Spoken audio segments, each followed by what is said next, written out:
Let's talk about capital gains. No, it's not a new energy drink or a dance move. It's one of the most misunderstood parts of investing.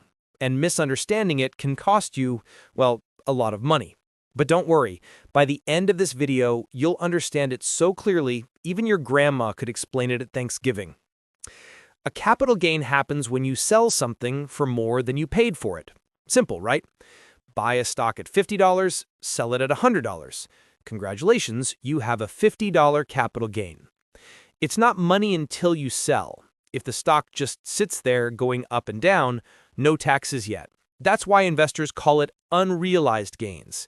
It's like dreaming about money without actually spending it. Here's where the IRS makes things spicy.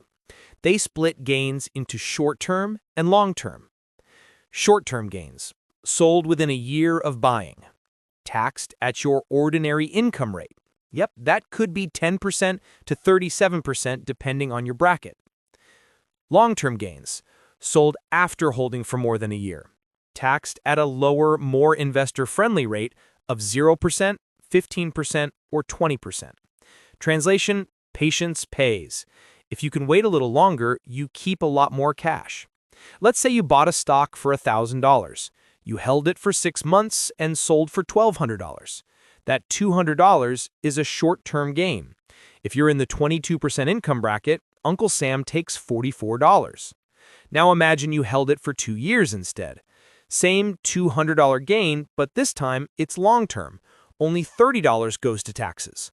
$14 might not seem like a fortune, but compound that over multiple investments, and suddenly you've got a huge difference over time. Here's the beauty of tax-advantaged accounts. Capital gains inside 401ks, IRAs, and HSAs, totally tax-deferred. Sell a stock, earn dividends, or rebalance your portfolio, and guess what? No taxes today. Your money keeps growing quietly in the background. When you finally withdraw, you pay taxes at that time, but often in a lower bracket. It's like making money in stealth mode. Not all news has to be good. Some of your stocks might lose money. Here's the trick. Sell the losers to offset gains.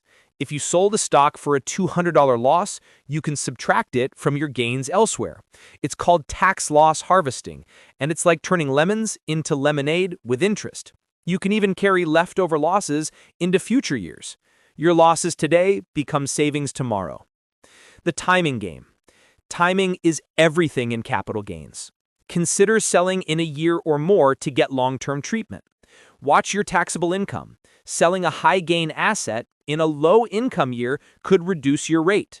Strategic timing can save thousands without doing anything shady. Some capital gains are partially or fully exempt.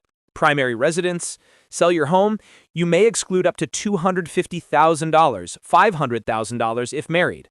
Qualified small business stock, hold for 5+ years, you may exclude a portion. The IRS does offer bonuses for patients, sometimes more than your grandma's cookie jar. Capital gains equal profits from selling assets. Short-term gains taxed like income, long-term, lower rates. Tax-deferred accounts let gains grow without being taxed immediately. Timing and planning equal real power. Losses aren't just sad, they can save you money. Understanding capital gains is one of the simplest ways to keep more of what you earn. So next time someone says investing is scary because of taxes, you can smile and say, not if you understand capital gains.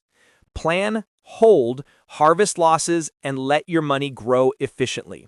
If this helped you make sense of a confusing topic, hit like, subscribe, and keep learning how to turn stickman moves into money moves. Because at Monarch Stick, every move counts towards your money crown.